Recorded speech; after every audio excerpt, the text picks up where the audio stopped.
Chairman متحدہ قومی movement Pakistan خالد مقبول صدیقی نے کہا ہے کہ ہم نے اپنے لیڈر کو بھی پاکستان سے بڑا نہیں مانا، اس سے لا تعلق ہو گئے۔ اگر پی ٹی آئی والے سمجھتے ہیں ان کا قائد مادر وطن سے بڑا ہے تو انہیں فیصلہ کرنا ہوگا۔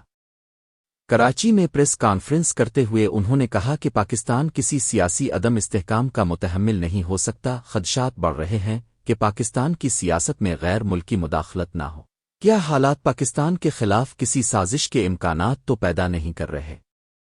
خالد مقبول صدیقی نے کہا کہ حکومت سے توقع رکھتا ہوں کہ پاکستان کے خلاف چلائی جانے والی مہم کو احتیاط سے دیکھے۔ سیاسی اختلافات ہو سکتے ہیں لیکن پاکستان کی حرمت اور بقا کے لیے ساتھ کھڑے ہیں۔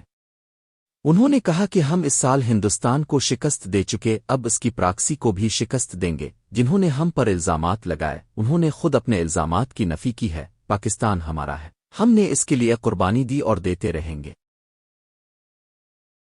مزید خبروں اور اپ ڈیٹس کے لیے newsbreaktv.com کی ویب سائٹ وزٹ کریں۔